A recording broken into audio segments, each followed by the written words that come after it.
Aquí comienza Reencuentro, una cita con nuestra tradición y los temas de la actualidad a la luz de la Torá. Reencuentro le propone un encuentro con el judaísmo. Conduce Alberto Rusco Lequier.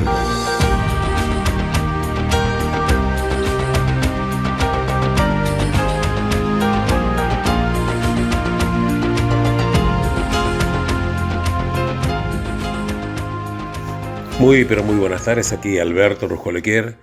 Los saluda nuevamente y le da las gracias, por supuesto, por compartir conmigo este reencuentro que ya lo venimos realizando hace 30 años prácticamente desde la querida ciudad de Buenos Aires y desde Radio High, nuestra casa.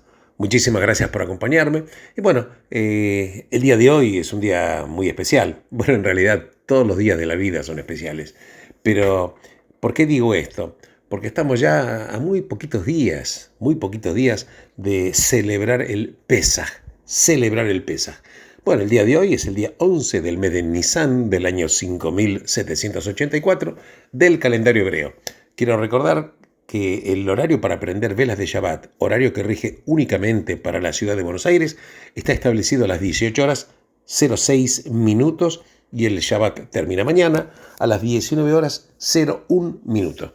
Bueno, ya estamos preparados y ya estamos arrancando. Claro, es inevitable hablar de Pesaj.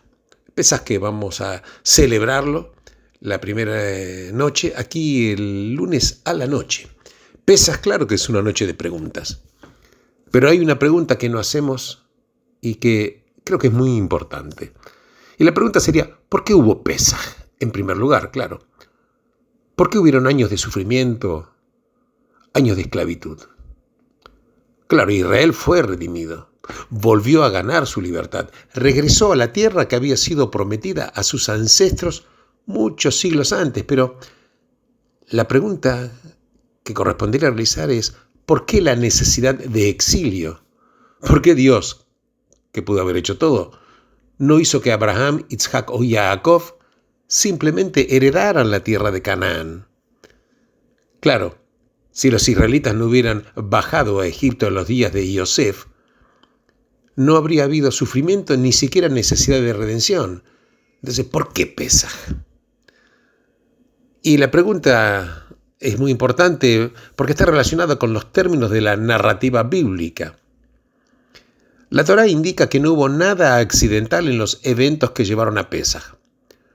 Siglos antes, el Creador le dijo a Abraham en el pacto de las partes, le dice, ten por seguro que tus descendientes serán extraños en una tierra que no les pertenece y que serán esclavizados y maltratados por 400 años. Esto está establecido en el libro de Génesis. Y durante la Agadá, el libro que leemos en Pesaj, mencionamos repetidas veces el hecho de que toda la secuencia de eventos fue parte de un plan preordenado, porque el Creador ya había calculado el final del sufrimiento. Cuando Jacob bajó a Egipto, él fue, decimos, forzado por un decreto divino. Forzado por un decreto divino. Dios mismo le dice a Jacob, no temas descender a Egipto porque te convertiré en una gran nación allí, sin darle una idea siquiera de los sufrimientos que sus hijos deberían soportar. Pues sabes que los sabios dicen que al final de su vida, cuando Jacob quería decir a sus hijos qué les sucedería en el final de los días, el don de la profecía le fue quitado. Claro, porque sin saberlo, los israelitas eran parte de una narrativa que había sido escrita hace mucho, pero mucho tiempo. Absolutamente esto es así. Hay una enseñanza, uno de los pocos lugares en los que los sabios expresaron su desasosiego sobre esta, yo diría, estratagema de la providencia, que expresa el problema de una manera muy perspicaz. El santo, bendito sea, buscó cumplir el decreto que él mismo había mencionado a Abraham, que era que tus descendientes serán extraños en una tierra que no les pertenece. Entonces, el Creador hizo que Jacob ame a Yosef más que a sus otros hijos, que lo vendieran a los ismaelitas que lo llevarían a Egipto, que Jacob escucharía que Yosef aún estaba vivo y viviendo allí. Claro, el resultado fue que Jacob y las tribus fueron a Egipto y se convirtieron en esclavos. Un rabí, que es Rabí Tanjuma, dijo: ¿a qué se puede comparar esto? Y al pastor que desea colocar el yugo en una vaca y la lleva al campo donde hay que ararlo. El ternero comienza a llorar por su madre.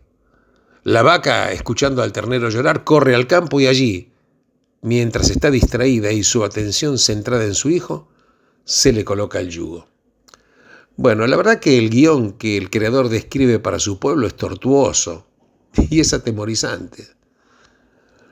Los sabios aplicaron a este guión la frase: «Cuán grandioso es Dios y sus actos con la humanidad». ¿Por qué quería que su pueblo experimente la esclavitud en Egipto? ¿Por qué el exilio en Egipto era el preludio necesario para la vida como una nación soberana en la tierra prometida? Veamos.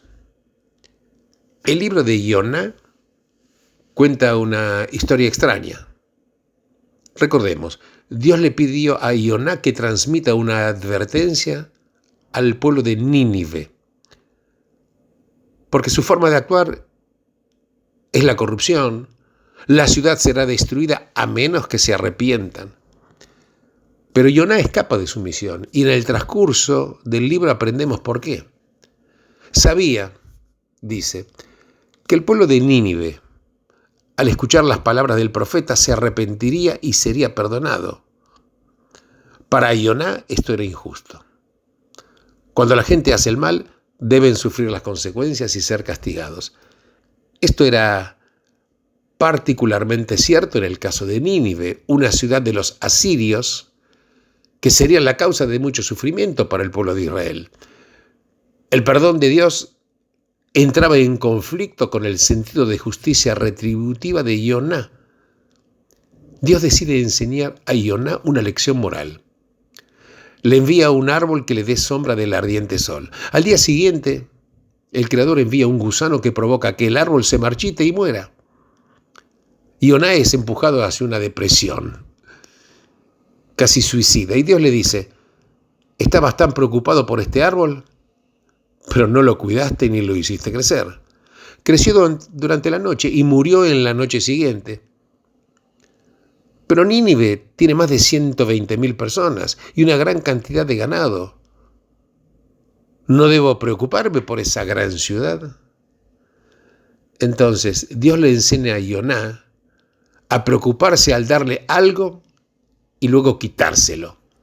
Porque la pérdida nos enseña a valorar las cosas, aunque sea muy tarde. Lo que tenemos y luego lo perdemos, no lo damos por sentado. La visión, yo diría, religiosa, no se trata de ver cosas que no están ahí. Se trata de ver las cosas que están allí y que siempre estuvieron, pero que nunca notamos ni prestamos atención. Y la fe es una forma de atención. Es una meditación sostenida sobre lo milagroso de lo que es, porque podría no haber sido. Lo que perdemos y recuperamos, aprendemos a apreciarlo en una forma que no lo habríamos hecho de no haberlo perdido en primer lugar. Y la fe se trata de no dar las cosas por sentadas.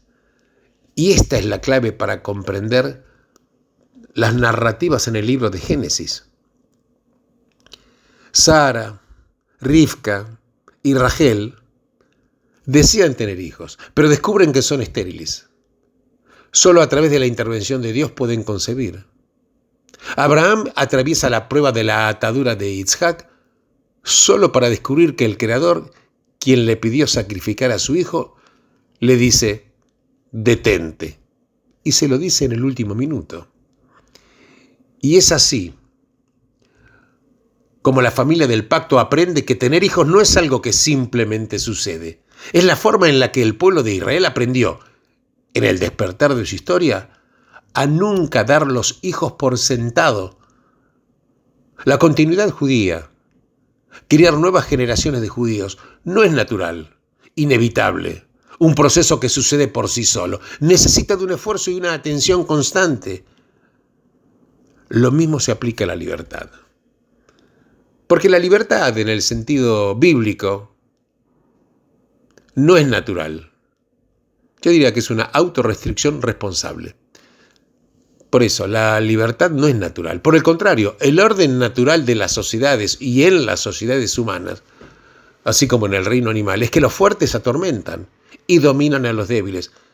Y nada es más raro, yo diría difícil de lograr, que una sociedad con dignidad igualitaria para todos. Porque solamente concebirla requiere un gran desacoplamiento de la naturaleza. La Torá nos dice cómo se logró esto. A través de la experiencia histórica de un pueblo que sería para siempre portador del mensaje de Dios para la humanidad. Israel debía perder su libertad antes de poder apreciarla. Y solo aquello que perdemos, podemos prestarle atención completa. Es así. Israel debía sufrir la experiencia de la esclavitud y la degradación antes de poder aprender, conocer y sentir en forma intuitiva que hay algo moralmente incorrecto acerca de la opresión. De otro modo, ni Israel ni otro pueblo podría llevar este mensaje perpetuamente sin vivirlo cada año, sintiendo el duro sabor del pan de la aflicción y la amargura de la esclavitud. Y entonces se creó en el nacimiento de la nación un deseo por la libertad que estaba en el centro de su memoria y su identidad. Porque si Israel hubiera alcanzado su estatus de nación durante la época patriarcal sin la experiencia de exilio y persecución, habría dado la libertad por sentada, al igual que muchas otras naciones en la historia, y cuando la libertad es dada por sentada, ahí es cuando se comienza a perderla. Israel se convirtió en un pueblo concebido en la esclavitud para que nunca, nunca deje de anhelar la libertad y para saber que la libertad es cualquier cosa menos natural. ¿Por qué? Porque se requiere vigilancia constante, un esfuerzo moral constante. Israel descubrió la libertad al perderla, que nunca más sea perdida.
החמה נוכל להביט בחומה ולפתוח לבבות למתוח אהבות שירו בגרון נכחד אל תשאירו כוח למחר שירו והדליקו אש כי השירו כל מה שיש שירו בגרון תשאירו כוח למחר שירו שירו והדליקו אש כי השירו כל מה שיש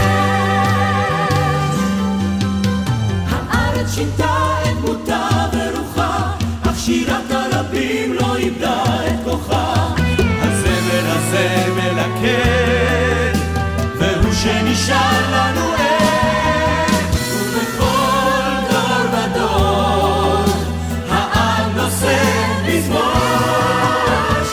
שירו בגרון נכחד אל תשאירו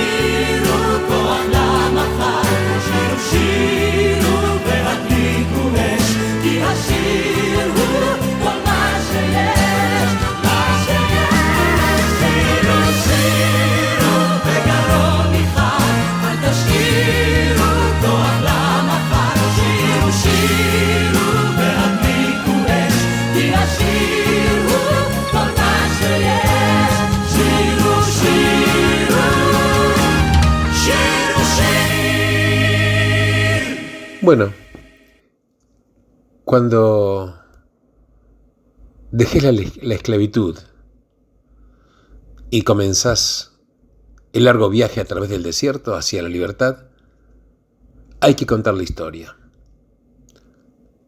Cuando se llega a la tierra prometida, hay que contar la historia. En cada generación, cada año, contá la historia. Si querés sobrevivir y lograr la inmortalidad como fe, contá la historia. Pero no hay que limitarse solamente a contar la historia, hay que revivirla, representarla como si acabara de suceder y estuviera fresca en tu memoria. Come matzá, es ese pan sin levadura, es el pan de la aflicción. Probá el maror, que son las hierbas amargas de la esclavitud, y bebé 4 copas de vino, una para cada etapa de liberación.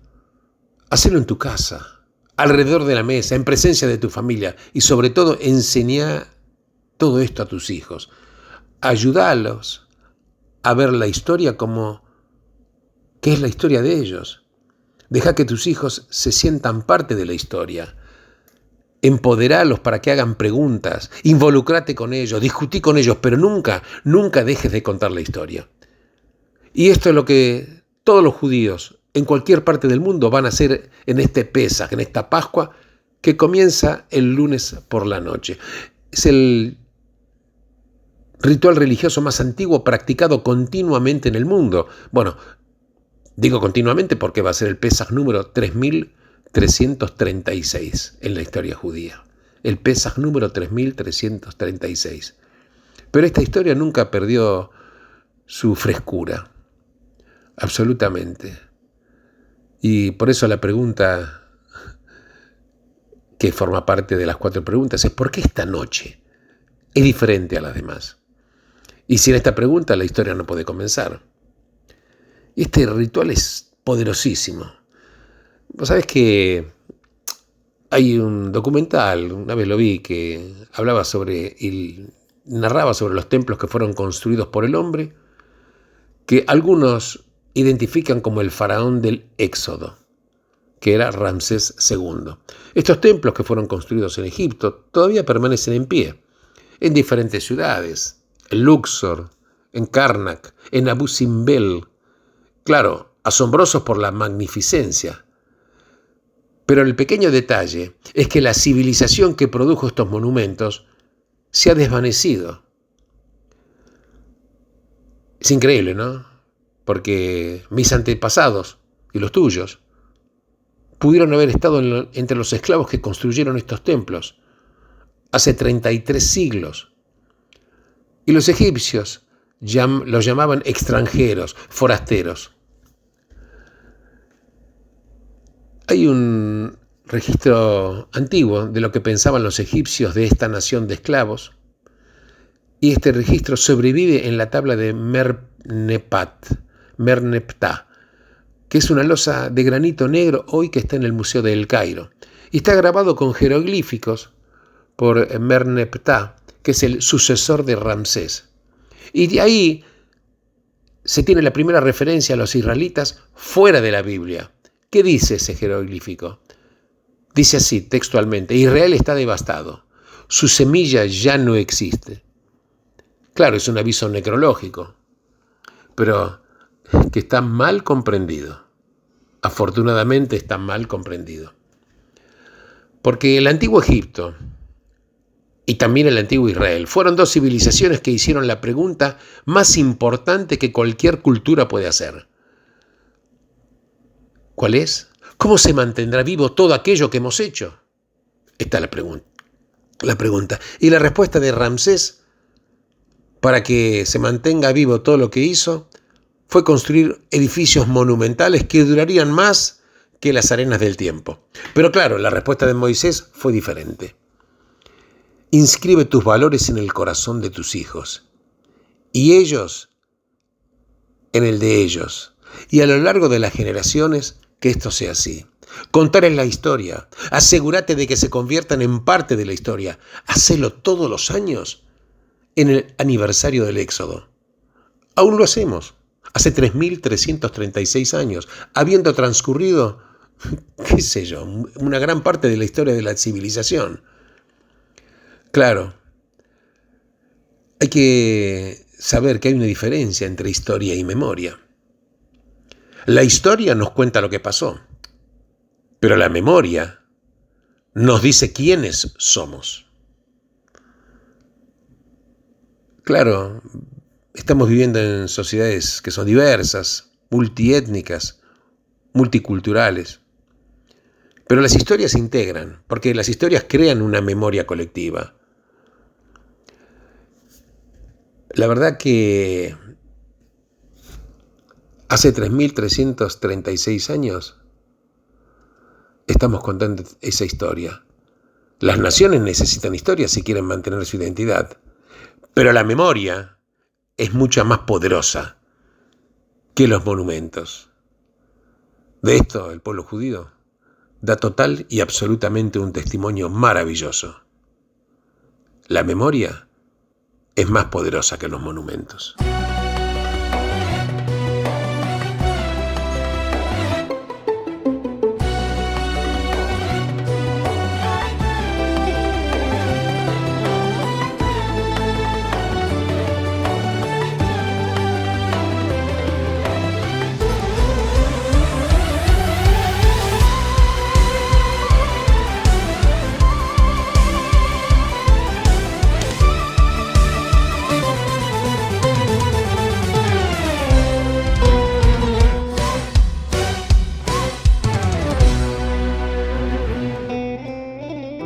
אמרת לי שאת עוד אוהבת, ארזת מזוודה.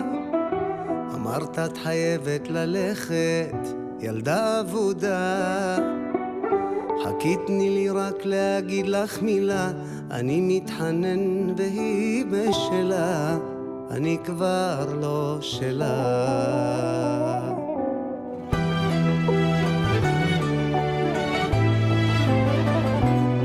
אני יושב בלילות וחושב מה איתה, אולי לבדה או חולקת מיטה, אהבה שהייתה איך נגמרה. את זוכרת ביחד היינו שלמים, אז למה הרסת חלום של שנים? תמיד את תהיי אהבה ראשונה.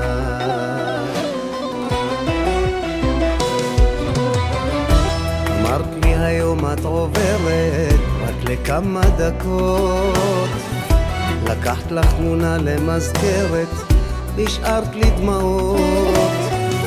חכי תני לי רק להגיד לך מילה, אני מתחנן פה והיא בשלה, אני כבר לא שלה.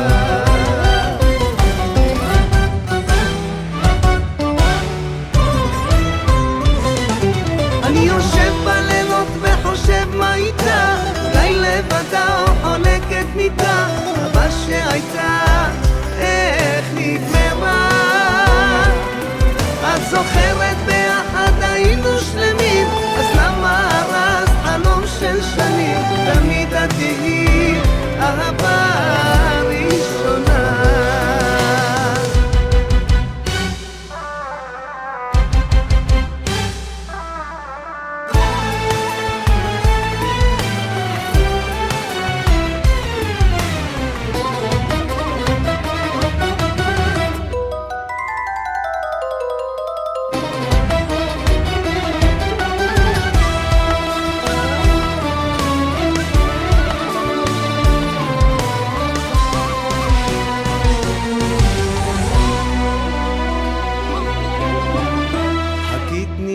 להגיד לך מילה, אני מתחנן פה והיא בשלה, אני כבר לא שלה. אני יושב בלילות וחושב מה איתה, אולי לבדה או חולקת מיטה, אהבה שהייתה איך נגמרה. את זוכרת ביחד היינו שלמים, אז למה הרסת חלום של שנים? תמיד את תהיי אהבה ראשונה, תמיד את תהיי אהבה ראשונה. Claro que todos los pueblos del mundo de alguna manera y en diferentes momentos se embarcan en una lucha por la libertad. Y precisamente Pesaj tiene todavía mucho, pero mucho para enseñarnos acerca de la naturaleza de esta batalla por la libertad. La fiesta judía de la libertad es el rito religioso más antiguo que se sigue observando de manera continua en el mundo. Porque a través de los siglos, Pesaj nunca, pero nunca perdió esa potencia para inspirar la imaginación de generaciones sucesivas de judíos con su drama recreado cada año de esclavitud y liberación. Está repleto, claro, de experiencias directas como comer la matzá, este pan ácimo de la aflicción, probar las hierbas amargas de la opresión. Y es un ritual que se realiza en la casa y no en la sinagoga, se realiza en medio de la familia, porque mientras el sentimiento familiar se mantiene vivo, el oponente de la opresión nunca está solo. Así que vos sabés que los rabinos elaboraron un ritual que se guiaron por la Biblia misma y la narrativa completamente contraintuitiva, diría yo, que está contada en el libro de Éxodo. Esta sería la escena. Moisés ha reunido al pueblo para decirle que está a punto de ser liberado, exiliado, esclavizado, amenazado por un faraón que ha ordenado que cada niño israelita varón sea asesinado. El pueblo ha sido testigo de una serie de portentos realizados para ellos. Moisés ahora está a punto de decirles que en poco tiempo van a salir y van a comenzar su largo camino hacia la libertad. Y a veces la pregunta a la gente, ¿qué hubieran dicho de haber estado en el lugar de Moisés? Claro, algunos dicen que hubieran hablado acerca de la libertad, otros que hubieran comentado acerca del destino que los espera, la tierra que emana leche y miel, pero algunos otros, de carácter más severo, proponen hablar acerca del arduo viaje que les esperaba, la marcha a través del desierto con todos sus peligros. Claro, cualquiera de estas opciones hubiera sido un gran discurso hecho por un gran estadista. Pero Moisés no optó por ninguna de estas. Y esto es lo que hizo que Moisés haya sido un líder único. Si examinas el texto en Éxodo atentamente, vas a ver que retomó 3 veces el mismo tema: hijos, educación y el futuro distante. Está escrito: y cuando tu hijo te pregunte ¿qué significa esta ceremonia para ti?, en ese día dirás a tu hijo: hago esto por lo que hizo el Señor por mí cuando salí de Egipto. En días venideros, cuando tu hijo pregunte ¿qué significa esto?, vas a tener que contestar esto. Moisés no habló sobre la libertad, sino sobre la educación. Moisés no fijó su mirada en el futuro inmediato, sino que fijó su mirada en el futuro distante, y no en los adultos, sino en los niños, porque al hacer esto, estaba llamando la atención sobre un punto fundamental. Puede ser difícil escapar de la tiranía, pero es todavía mucho, pero mucho más difícil construir y sostener una sociedad libre. Y en el largo plazo hay solamente una manera de lograrlo. Para defender un país, claro, se necesita un ejército, pero para defender una civilización se necesita educación. Por eso Moisés, yo diría el mayor artífice mundial de una sociedad libre, habló acerca del deber de los padres en cada generación de educar a sus hijos acerca del por qué la libertad es relevante y cómo se alcanzó. Porque la libertad no se gana solamente derrocando a un soberano tiránico o a un régimen opresivo. Porque a veces esto puede constituir el preludio de una nueva tiranía, una nueva opresión. Claro, porque a veces los personajes en la historia cambian, pero el guión no cambia. Porque la verdadera libertad, ¿sabes qué requiere? Requiere el imperio de la ley y la justicia, y un sistema judicial en el cual los derechos de algunos no se logren a costa de negar los derechos de otros. La libertad comienza con lo que enseñamos a nuestros hijos. Por eso los judíos se transformaron en un pueblo cuya vocación es la educación, cuyos héroes son maestros y cuyas ciudadelas son escuelas. Y en ningún lugar, pero en ningún lugar esto es más obvio que en Pesaj, cuando todo el ritual de transmitir nuestra historia a la próxima generación se moviliza por las preguntas que hace un niño. En cada generación tenemos que cultivar nuevamente los hábitos del corazón, que yo diría son el aprendizaje de la libertad. Porque el mensaje de Pesaj sigue siendo tan potente como siempre. La libertad no se gana en el campo de batalla, se gana en el aula, se gana en el hogar. Enseñar a tu hijo la historia de la libertad si querés que nunca la pierdan.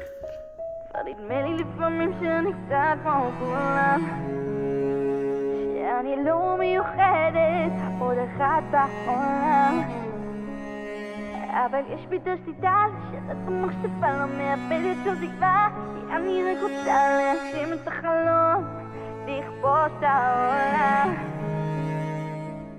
אני שומעת בכל יום הגיע הזמן להתעורר את בת 25 הגיע הזמן להתבגר מתי תביני שתחביב זה לא מקצוע ותתחילי כמו כולם כל יום מ8 עד 5 מה זה כמו כולם? גם לא חלק מהעם אם אתה קצת חושב אחרת הם לא מביעים עניין רק דעות ביקורות מבטלים את כל האגדות מי אמר שאנחנו כאן לבד בעולם הם חיים לפי הנורמה והולכים לקל בטוח יהיה קצר לא מעדיפים יותר פתוח המרדף אחרי כסף המשכורת בטוחה מה בסך הכל רצינו להקים פה משפחה אבל נמשיך לקול כל יום נסתכל על החלון שאל את עצמנו שכחנו כבר לחלום וזה זמן לקום למציאות אל הדמיון תקראו למשוגעת לא אוותר על החלום כבר נדמה לי לפעמים שאני קצת כמו כולם שאני לא מיוחדת עוד אחת בעולם אבל יש בי את השליטה לשנות את המחשבה לא מאבדת שום תקווה כי אני רק רוצה להגשים את החלום לכבוש את העולם כבר לא מנסה לראות מנסה להתעורר למציאות אחרת אולי למצוא חלום אחר על מי אני עובדת הוא לא נותן לי לוותר בדרך מקשיבה למה שהלב שלי אומר המלחמה קרה ואין לאן לברוח הלב אומר תישארי זה לא הזמן שלך לנוח במוח משפט אחד שמהדהד מאנשים קרובים אליך שרק אומרים אנחנו רק שומרים עליך לא מאמינה בכישלונות רואה רק ניצחונות אני כאן למטרה אחת אותי לא תנסו לבנות על הבשר שלי ראיתי ממנה נילי מילי או בשפה שלנו אוכלים אם את רוצה תתני לי אני לא צריכה טובות מאף אחד במשחק הזה נראה שרק אני לבד זה זמן לקום למציאות אל הדמיון תקראו למשוגעת לא אוותר על החלום כבר נדמה לי לפעמים שאני קצת כמו כולם שאני לא מיוחדת עוד אחת בעולם עוד אחת אבל יש בי את השליטה לשנות את המחשבה לא מאבדת שום תקווה אני רק רוצה להגשים את החלום לכבוש את העולם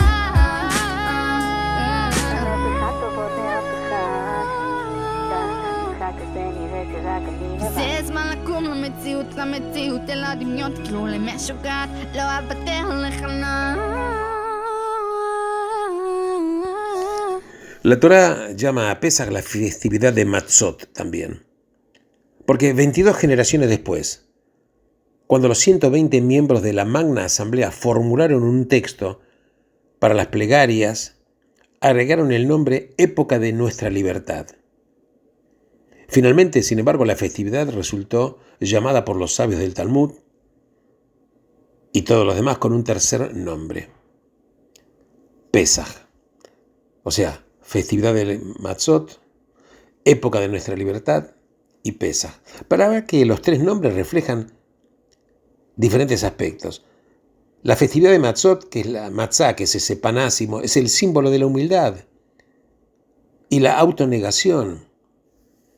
La primerísima cosa que el judío en Egipto tenía que hacer era renunciar totalmente a su anterior existencia y autodefinición. Debía comprometerse a primero hacer y luego comprender.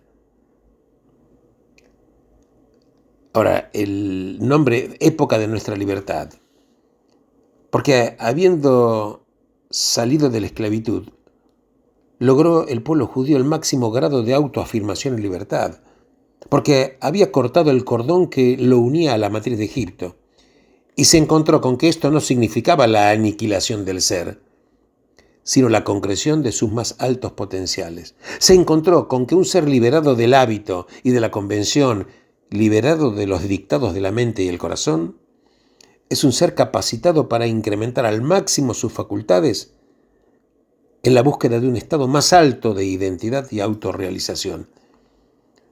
Y finalmente, el nombre, la festividad de Matzot y la época de nuestra libertad se dieron nombre a Pesaj. ¿Qué quiere decir Pesaj? Saltear. Por eso en inglés dice Passover, pasar sobre. Un salto mucho más allá de los parámetros de la realidad anterior. Es un salto hacia la libertad, un salto al crecimiento, un salto superando la historia y llevando al máximo las potencialidades. Y precisamente este Shabbat se denomina Shabbat Agadol, el gran Shabbat. Hay diferentes razones, por supuesto, pero lo que te quiero comentar, que como hecho fundamental, y quiero repetirlo, la historia nos cuenta lo que pasó, pero la memoria nos dice quiénes somos. La memoria nos dice quiénes somos. Los pueblos y las naciones necesitan historias si quieren mantener su identidad. Pero la memoria es mucho, pero mucho más poderosa que los monumentos. Les agradezco enormemente por haber compartido conmigo este reencuentro, que todos podamos celebrar con toda potencia, alegría, totalmente esta fiesta de la libertad, el próximo lunes a la noche y el martes a la noche, los dos Sedarim. Benditos sean todos ustedes en el lugar en el cual se encuentren. Shabbat Shalom.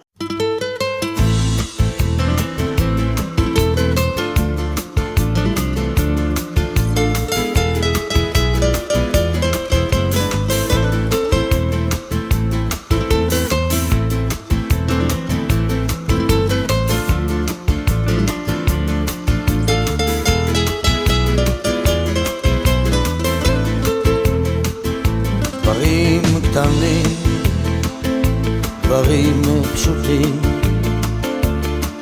וקצת הפתעות באמצע הדרך, זמנים חולפים ומשתנים. אתמול אתה היית מלך, לאן פרחו הציפיות ואיך נשארת בלי תשובה, עוד לא הספקת לעשות. ומה נשאר מכל העבר? הכל תלוי בך חבר, היה חזק אל תישבר, אל תיתן לעצמות בך לפגוע, היה חזק ותתגבר. הכל תלוי בך חבר, היה חזק אל תישבר, אל תיתן לעצמות בך לפגוע, היה חזק ותתגבר.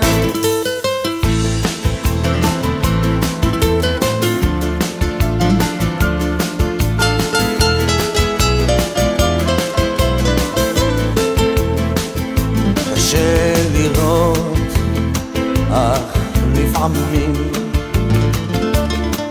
גלגל נסגר באמצע הסיפור, ואין כבר כוח לגופך יותר למשוך.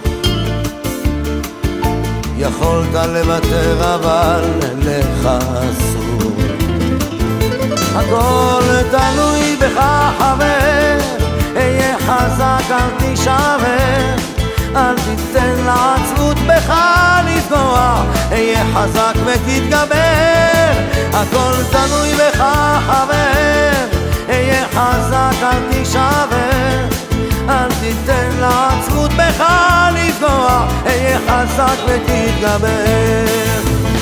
המסקנה חבר, אסוף את כל הכוח, קל יותר לדבר כשהפחד משתחרר. למרות הכל אתה מבין שזו הדרך. אהיה חזק חבר, אהיה חזק,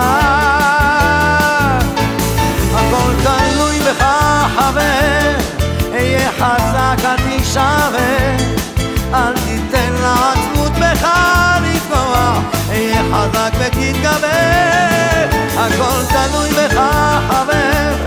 אהיה חזק אל תישבר, אל תיתן לעצמות בך לפגוע. אהיה חזק ותתגבר.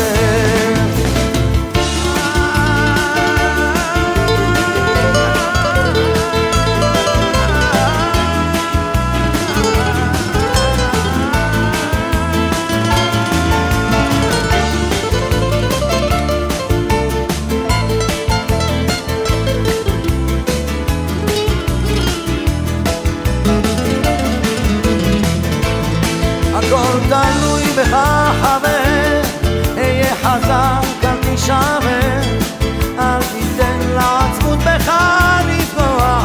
אהיה חזק ותתגבר, הכל תלוי בך חבר.